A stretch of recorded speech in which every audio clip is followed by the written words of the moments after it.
Assalamualaikum warahmatullahi wabarakatuh. Perkenalkan, nama saya Gevira Nur Fatima dengan NIM 0392241541. Pada kesempatan kali ini akan menyajikan kampanye praktik baik mengenai penerapan scaffolding dalam ZPD. Selamat menyaksikan. ZPD pertama kali diperkenalkan oleh seorang psikolog dan teoritis perkembangan yang berasal dari Rusia bernama Lev Vygotsky. ZPD adalah wilayah kemampuan anak, di mana pada wilayah ini anak hanya bisa melakukan sesuatu dengan bantuan. Artinya dia belum bisa melakukan sesuatu yang dia pelajari sendirian. Namun setelah mendapatkan bantuan, maka dia akan bisa melakukannya. Dan bantuan itu berasal dari guru atau orang yang lebih ahli.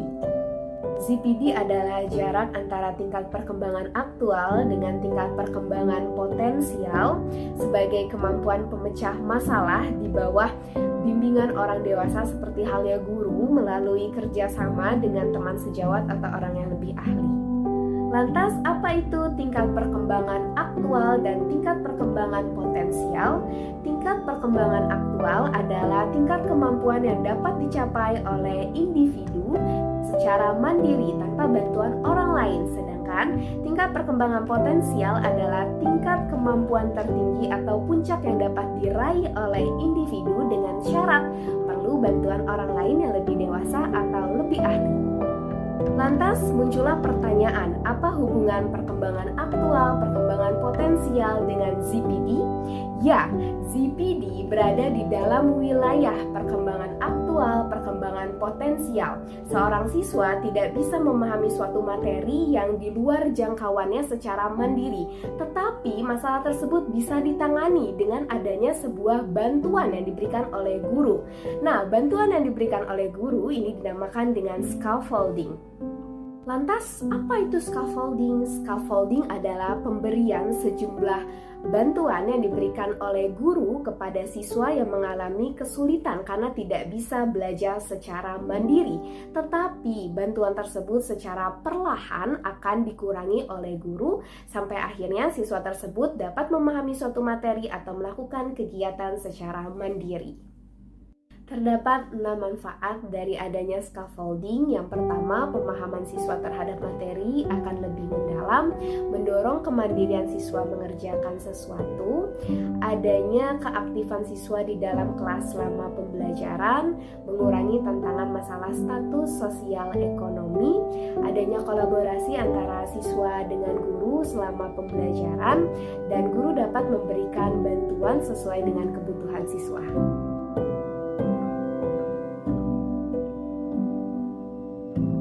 Pertanyaan pemantik yang saya berikan, ada 3 pernyataan yang dikemas dalam bentuk komik digital. Saya bertanya kepada siswa, apakah 3 pertanyaan ini termasuk ke dalam fakta, opini, dan asumsi. Nah, tujuan diadakannya pertanyaan pemantik ini untuk meningkatkan rasa ingin tahu siswa tentang materi yang akan dipelajarinya. Kemudian akan memompa siswa untuk berpikir kritis tentang materi yang akan dipelajari dan bisa membangun konteks pengetahuan awal agar tidak terjadi miskonsepsi pengetahuan yang akan dibahas tentang materi hari ini. Kedua, penjelasan yang saya lakukan ialah pemaparan materi tentang struktur dan kaidah kebahasaan teks recon yang dikemas dalam bentuk salidia. Adanya penjelasan ini membantu siswa untuk memahami materi secara lebih mendalam dan agar menghindari miskonsepsi antara siswa dan guru sehingga pembelajaran menjadi lebih bermakna. Pemodelan yang saya berikan ialah menyajikan teks berjudul terserempet. Nah, teks recon ini secara bersama-sama antara saya dengan siswa menentukan pernyataan kalimat fakta, kalimat opini, dan kalimat asumsi. Adanya pemodelan ini akan memudahkan siswa untuk menggambarkan sesuatu yang abstrak menjadi lebih konkret dan membuat siswa menjadi lebih percaya diri untuk dapat mengerjakan tugasnya secara mandiri karena sudah diberikan contoh sebelumnya. Instruksi yang saya berikan, yang pertama, saya akan memberikan arahan kepada siswa tentang pengerjaan LKP KPD secara berkelompok. Yang kedua, saya akan memberikan arahan kepada siswa yang tidak memperhatikan selama proses diskusi berlangsung.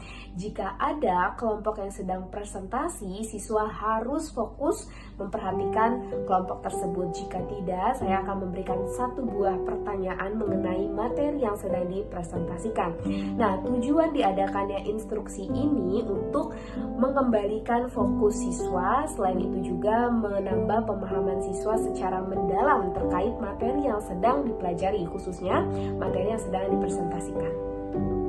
Media pembelajaran yang saya gunakan ketika mengajar teks recon ialah PPT dalam bentuk yang menarik karena disajikan menggunakan ilustrasi yang mendukung. Yang kedua, adanya Wordwell. Wordwell ini dapat membantu saya untuk menyajikan pertanyaan dalam bentuk esai yang bisa dilakukan sebagai bentuk evaluasi di dalam pembelajaran.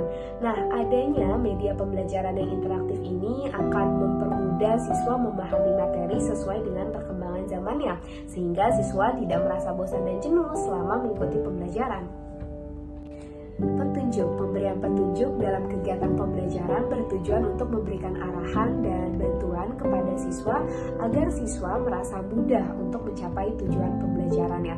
Nah, petunjuk yang biasanya saya berikan ketika pembelajaran ialah petunjuk dalam pengisian soal, baik itu pilihan ganda maupun isian. Selain itu, ada juga petunjuk dalam sistem presentasi, karena presentasi yang saya lakukan biasanya acak menggunakan aplikasi. Nah, saya juga selalu memberikan petunjuk untuk melakukan ice breaking. Saran diberikan oleh guru ketika siswa mengalami kesulitan dalam memahami materi atau mengerjakan tugas tertentu. Nah, saran yang biasanya saya lakukan ketika proses pembelajaran, yang pertama, adanya saran positif ketika siswa selesai melakukan presentasi. Kedua, saran untuk mengerjakan tugas dengan cepat. Ketiga, saya memberikan saran agar tugas dikemas menjadi lebih kreatif. Dan yang keempat, saya memberikan saran agar setiap kelompok memberikan satu buah pertanyaan atau tanggapan kepada kelompok lain yang sedang presentasi. Hal ini dapat membuat pembelajaran menjadi lebih relevan dan bermakna, sehingga proses diskusi juga berlangsung lebih menarik. Seorang siswa memperoleh nilai yang kecil daripada teman-temannya karena status sosial ekonomi berasal dari keluarga yang kurang mampu. Ternyata hal ini berpengaruh terhadap proses perkembangannya dalam berpikir. Ia tidak mendapatkan sarana, prasarana, dan fasilitas yang layak seperti teman-teman yang lain. Contohnya, teman yang lain mengikuti bimbel untuk menambah pengetahuan yang lebih mendalam di luar sekolah. Ia tidak bisa melakukan itu.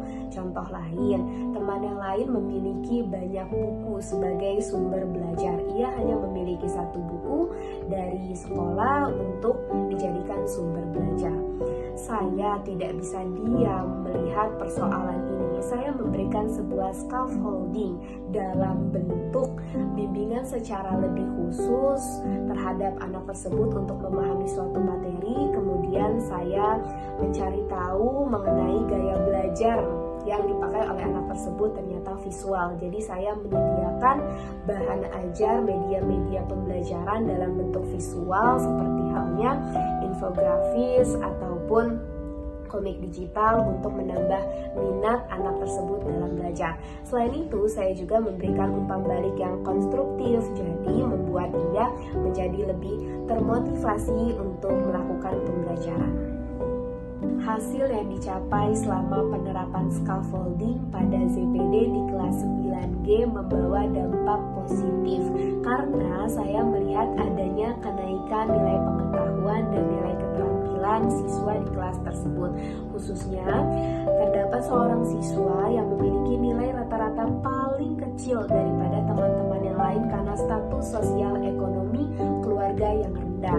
Tetapi setelah saya berikan beberapa scaffolding, nilai yang dia peroleh itu mengalami kenaikan yang signifikan. Maka dapat dikatakan bahwa pemberian scaffolding pada ZPD selama proses pembelajaran dapat bermanfaat.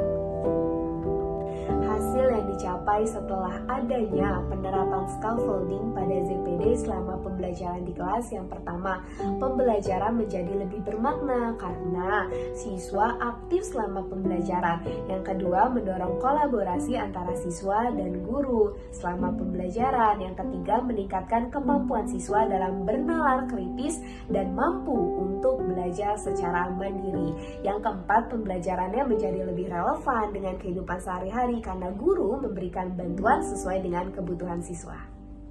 Sekian pemaparan materi mengenai penerapan scaffolding pada ZPD khususnya di kelas 9G. Terima kasih atas perhatiannya. Sampai jumpa.